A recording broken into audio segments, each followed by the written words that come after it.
మరి లాక్ పడిపోయింది.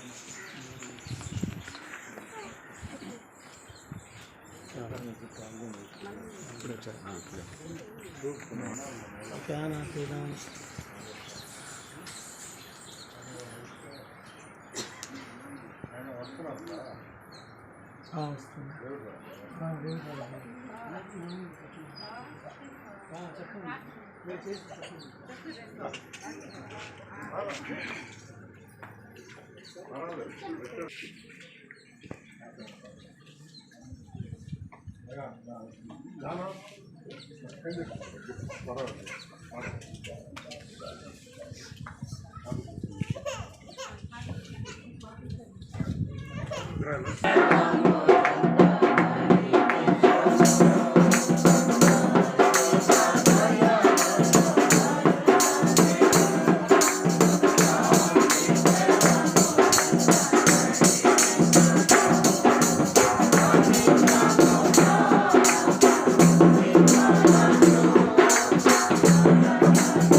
సమాధానం దానిని బట్టి మరికొన్ని మానవుని జీవితము మూడు భాగాలు మూడు భాగాలుగా ఉన్నాడు అన్న సత్యం మనకు అర్థమవుతుంది. మొట్టమొదటిది బయటికి కనబడే శరీరం, రెండవది కనబడకుండా లోపల ఉన్న ఆత్మ, మూడవది బయట శరీరాన్ని లోపలి ఆత్మను కట్టిపెట్టిన ముడిపెట్టిన ప్రాణము లేక మనసు. అందుకనే మూట అని మనకు దేవుడు వాక్యం సెలవిస్తాడు. ఆయనే జీవజలం, ఆయనే జీవజలపు బావి. అందుకనే సమలే స్త్రీతో కూడా ప్రభు ఆ మాట అన్నాడు, నేనిచ్చు నీళ్ళు త్రాగువాడు ఎప్పుడును దప్పి కొనడు అన్నది. అవి వాని లోపల నుండి ఊరెడి నీటి బొగ్గగా ఉండును అన్న మాట చెప్పారు. కాబట్టి మానవుని యొక్క ఆయుష్కాలం, మనమందరం బ్రతుకు ఉన్నాము, మనకందరికీ దేవుడిచ్చిన ఆయుష్కాలము ఒక్కొక్కరి ఆయుష్కాలం ఒక్కొక్క రీతిగా ఉండొచ్చు. కొంతమంది తక్కువ వయసు, కొంతమంది ఎక్కువ వయసు, కొంతమంది నడి వయస్సులు. ఈ విధంగా మనకు ఎవరైన ఆయుష్కాలము యేసుక్రీస్తు ప్రభువు అనే జీవజలపు బావిలో నుండి మనము జీవజలాన్ని చేదుకోవడానికి ఇవ్వబడింది అన్న సత్యం మనము ఈ సందర్భంగా గమనించాలి. అంటే యేసుక్రీస్తు ప్రభువును స్వంత రక్షకునిగా మనము ఎరిగిన వారమై ఉండాలి. నేను నా యందు విశ్వాసం ఉంచువాడు మరెన్నటికీ సరిపోడు. ఆత్మ సంబంధమైన మరణము అది మానవుని నరకానికి, అగ్ని గంధకములతో మండు గుండానికి తీసుకుని వెళ్తుంది. అందుకనే ఆత్మలో జీవము కలిగిన అందుకనే యెహెజ్కేలు గ్రంథం 18వ అధ్యాయం 4వ వచనములో పాపము చేయువాడెవడో వాడే మరణము నొందును అన్న మాట చూస్తాం. Soul that sinneth it shall die అని అంటాడు. కనుక మరణించువాడు అంటే మరణము అసలు శిశలమైన మరణం ఏంటయ్యా అంటే ఎప్పుడైతే మానవుడు పాపము చేశాడో తద్వారా మానవునిలోనికి ఆ మరణము సంప్రాప్తమైంది. ఎందుకని లోకములో ఏలాగు ప్రవేశించనో అలాగుననే మనుషులందరూ పాపము చేసినందున మరణము అందరికీ ఆత్మలో జీవము రావాలి. ఇక్కడ కూడి వచ్చినటువంటి మనందరిలో ఒకవేళ ఇంకా ఎవరైనా యేసుక్రీస్తు ప్రభువును తమ సొంత రక్షకునిగా అంగీకరించకపోతే, యేసుక్రీస్తు ప్రభువు నా కొరకు ఈ లోకానికి వచ్చి సిలువలో నా పాప పరిహారార్థమైనటువంటి బలియాగము చేసి నా పాపములు నాకు బదులుగా నా కొరకు మరణించి సమాధిలో పెట్టబడి 3వ రోజున మృత్యుంజయుడై తిరిగి లేచి ఆయన యొక్క జీవములో మనం పాలుభాగస్థులమగునట్లుగా గొప్ప కృపను దేవుడు యేసుక్రీస్తునందలి విశ్వాసము ద్వారా మనకు అనుగ్రహించాడు. ఆ విధంగా ఎవరైతే యేసుక్రీస్తునందు విశ్వాసం ఇచ్చారో వారు నిత్య జీవము కలిగిన వారు. అందుకనే యోహాను సువార్త 5వ అధ్యాయం 24వ వచనములో యేసుక్రీస్తు ప్రభువారు అన్నారు, నా మాట విని నన్ను పంపిన వాని యందు విశ్వాసం ఉంచువాడు నిత్య జీవము గలవాడు. వాడు తీర్పులోనికి రాక మరణములో నుండి జీవములోనికి దాటి ఉన్నాడని మీతో నిశ్చయముగా చెబుతున్నాను అన్నారు. కనుక ఒక వ్యక్తి మరణమును తప్పించుకొని అనగా ఈ లోకంలో జీవితయాత్ర ముగిసిన పిమ్మట నరకానికి వెళ్లకుండా నేరుగా పరలోక రాజ్యానికి ఆ యొక్క నిత్య జీవము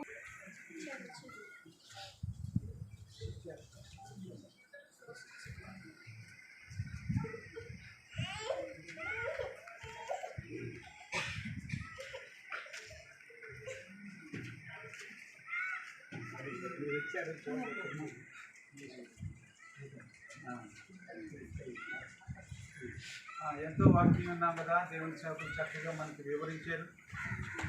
ఇమ్మానుయేల్ గురించి మనం ఇంకా స్తుతించాలి. దేవుని సేవకులు చెప్పినట్లుగా మనము ప్రభువుని స్తుతించి ఆయన ఎంతో నమ్మకంగా దేవుని కొరకు జీవించాడు, విశ్వాసాన్ని కాపాడుకున్నాడు.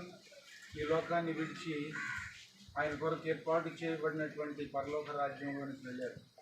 కాబట్టి ఈ లోకంలో ఉన్న మనము ఎలాగ జీవిస్తున్నాము అని నదినాయు గడ్డి వలె ఉన్నది, అడుగునట్టు అడుగును దాని మీద గాలించగల లేకపోతే మనము మన యొక్క ఈ గడ్డి జీవితాన్ని బట్టి ఎవరు వారి కాకుండా యేసు ప్రభు యొక్క రక్తంలో మన ప్రతి పాపమును కడిగి వేసుకొని మనము ఆయన ఇచ్చే ఆ రక్షణను అనుభవించి ఈ లోకంలో పరలోక వారసులుగా ఈ లోకంలో ఉండగానే మనము ఆ నిత్య జీవాన్ని స్వతంత్రించుకోవాలి. కాబట్టి దేవుని సేవకులు చెప్పిన వాక్యం మీరు బాగా విన్నారు. కాబట్టి మనల్ని మనం పరీక్ష చేసుకుందాము. ఈ లోకాన్ని విడవబోయే మనము ఏ రాజ్యంలోనికి వెళ్ళబోతున్నాం, పరలోక రాజ్యం కనుక నిత్య నరకం కనుక మనల్ని మనం పరీక్షించుకుంటూ ప్రార్థన చేసుకుందాం. అందరం కళ్ళు మూసుకుందాం. ప్రేమ కలిగిన మా ప్రియ ప్రభువా, ఇమ్మానుయేలు తన జీవితంలో మారు మనసు పొంది తన బిడ్డలను చక్కగా దేవుని భయంలో పెంచుకున్నాడు. ఆయన మీకు వందనాలు, స్తుతులు చెల్లించుకుంటున్నాము. తన తల్లి ఎలాగా క్షణంలోనే ఈ లోకాన్ని విడిచి వెళ్ళిందో అలాగే ఇమ్మానుయేలు కూడా అలాంటి మంచి ఈ భౌతిక మరణాన్ని మీరు దయచేసినారు.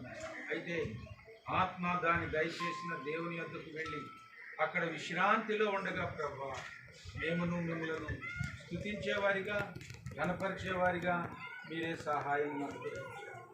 కుటుంబాన్ని ఆదరించండి, భార్యను ఆదరించండి, అలాగే ఇద్దరు బిడ్డలను ఆదరించండి, కుమార్తెను ఆదరించండి, కోడళ్లను, అల్లుడిని, అలాగే ప్రభువా మనవరాళ్ళను, మనవళ్ళను మీరు ఆశీర్వదించి ప్రభువా మీ దీవెన ఈ బిడ్డలందరికీ దయచి ఇమ్మానుయేలు ఎలాంటి మంచి విశ్వాస మార్గంలో జీవించినారో అలాగా వారి బిడ్డలందరూ విశ్వాస మార్గంలో జీవించి నీ కొరకు మహిమకరముగా జీవించినట్లుగా నా తండ్రిని మేము ఒకనొక సమయంలో కలుసుకుంటామనే నిరీక్షణతో ప్రభావ ఈ లోకయాత్రలో మేము కొనసాగేవారిగా మీరే మాకు సహాయం చేయండి. మా జీవిత పర్యంతము నమ్మకంగా మేము జీవించిన ప్రభావ మిమ్మలను ఇతరులకు చాటేవారిగా మా జీవితం ద్వారా, మా క్రియల ద్వారా, మా యొక్క మానవం ఉండగలుగుటకు నాయన మీరే కోరుకోండి. ప్రత్యేకంగా కుటుంబాన్ని ఆదరించండి. చిత్తబడిన వాక్యము మా హృదయంలో నిలిచి ఫలించినట్లుగా మీరే సహాయం చేసి మహిమ పొందమని నజరేయుడైన యేసు నామమున ప్రార్థన చేసి వేడుకొంచున్నాము తండ్రి. ఒక్క నిమిషం సరే.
మరి నీకు